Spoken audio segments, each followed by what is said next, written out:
So, as we all know, Saturday night's main event is tonight, and we have Obafemi versus Cody Rhodes.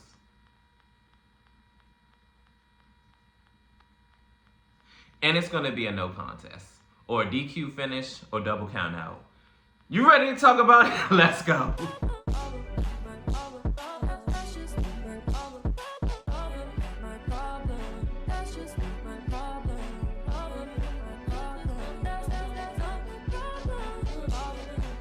Hey, what's going on YouTube land? It's your boy TJ and welcome to my YouTube channel Wrestling Nostalgia, where I give my wrestling content on these videos. And today we're talking about the Obafemi versus Cody Rhodes match, champion versus champion at Saturday night's main event.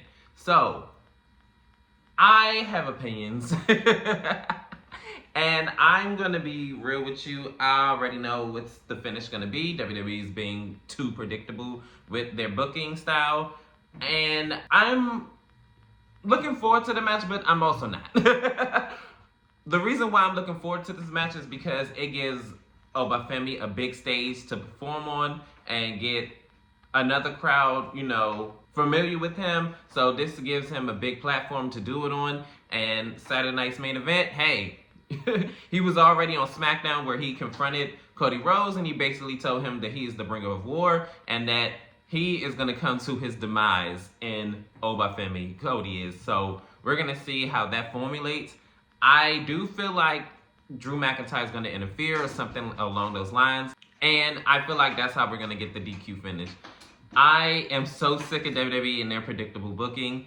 And I'm going to try to put this out today because it comes out today. So this is not going to be a long format video. I'm just basically giving my opinion on what I think about it. I think it is BS. I do feel like Oba should win. I mean, they did this with Rhea Ripley before. They let Rhea Ripley pin Charlotte Flair, I think twice at one point in time. Even though it was a triple threat match, I was surprised that Sasha Banks didn't take that pinfall. I think it was back in 2019, I think, Survivor Series, when they had the Raw versus SmackDown versus NXT whole battle thing. So when that happened, I'm like, okay, so that must mean that they're high on her, right? So do the same for Obafemi, but I get it. He's the WWE champion. Okay, if that's the case, then why did he lose at War Games then? Why not have him go over?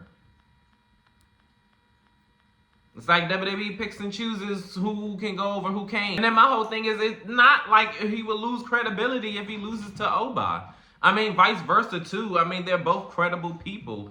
Oh, well, he's on NXT. Okay, so what? And pretty soon he's going to be in WWE. Like, ain't that the whole point?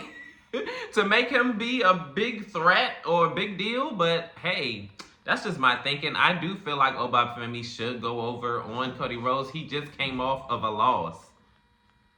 Why would y'all have him come back to NXT, talking about Obafemi, and have a loss? That doesn't make sense. He's the NXT champion.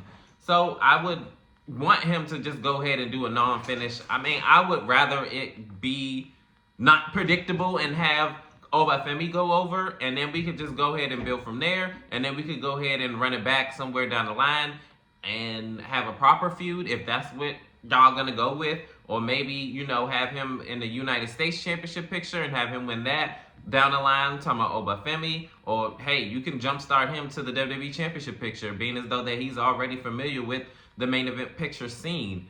I don't know what they're going to do with him. If it were me, I would have still had him be an NXT champion and then break another record. That way he'll have 2 records broken under his wing, and that'll be no reason. He'll be undeniable. You have to put him in the main event picture scene. And even if you don't want to have him in the United States Championship picture, and just, I guess, as a test run to see how it fares, then cool, put him to the WWE Championship picture. I don't care which one y'all do. Or if y'all gonna have him on Raw, IC Championship. If not, jumpstart him to the World Championship picture. Either way, it is fine by me. But I just feel like Cody Rhodes losing to Oba is believable because he, come on, you see the height on this man. He is, 6'5", 6'6"? Over 300 pounds? Man, you better get out of here. Oh, Cody could take a loss. I just hate the overprotecting booking. It's for instance, with Charlotte Flair. They did this with Charlotte Flair for years. They did it for over a decade at one point in time where she just wasn't taking no type of losses. And then when she did, it was just like, it just depended on who it was. It was like they were very conditional on who can beat Charlotte Flair. For instance, if it wasn't one of the 4 horsewomen or Nia Jax, you was not seeing no pinfalls on Charlotte Flair. And then later on came Rhea Ripley, and of course, you know, Nikki Cross, because she cashed in on Charlotte Flair. So, but as you see, she only won on her one other time, and that was in a no DQ match. So there was no reason for her not to win that match. But I was actually shocked that WWE had pulled the trigger on that. And that was, what, a little bit after the pandemic. I want to say 2021, 2022-esque. I think it was 2021 if I'm not mistaken. But correct me in the comments if I'm wrong. But I think I know enough. I think it was 2021. But anyways, and the same thing with Rhea. Rhea's starting to get that same treatment. Because remember, Rhea Ripley was like heavily engulfed into the WWE main picture scene. And it got so overwhelming, overstimulating. I did not want to see her with that title no time soon. It got annoying. I didn't want to see her even nowhere near that title. And I'm glad that WWE did not Charlotte her out the way that Charlotte was. Like, that got ridiculous. Like, oh my gosh. Like, can you please come up with something else? Can you come up with something else? Can you come up with something else? Because this is not working.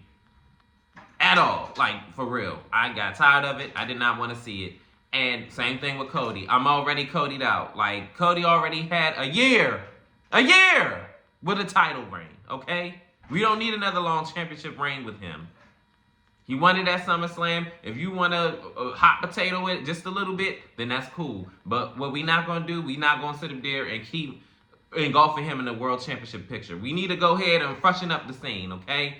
We not trying to see the same, okay, over and over and over again, hold the pole, okay, aka the world championship picture. We need some fresh up in the strip club, okay? I get what I'm saying. Like, when you see the same, you know what I'm saying? I can't say the word because YouTube or whatever. You don't want to keep, like, freshen it up. Like, where the other strippers at? Like, come on, like, freshen it up. We ain't trying to see the same one over and over again.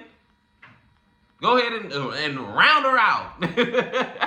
But nah, like, for real though. Like, that's just a little light humor. But anyways, Obafemi, I feel like should go over. And then this will, you know, then Cody Rhodes can go down the whole arc of, dang, am I really that guy or whatever. You know, this could add another layer to his arc or whatever. But him winning, no. Like, come on. Like, even if it's a roll-up pin or whatever, I'd rather them do that than, okay, just have them go over clean. That won't make sense.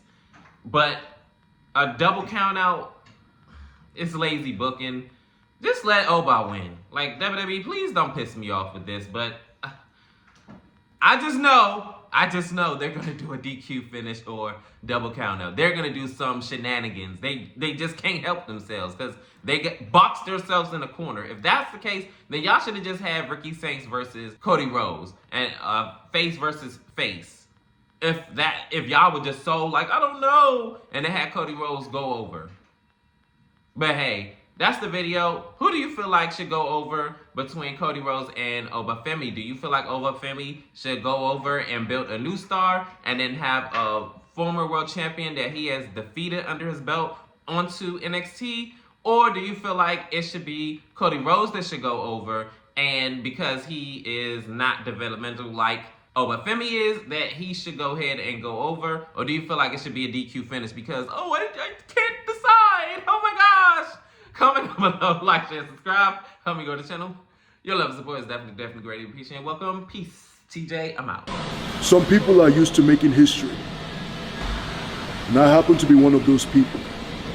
Matter of fact, I don't just make history, I've transcended that. I am history. Obafemi is history. And tonight, everybody will get to witness it as I become a two-time NXT champion.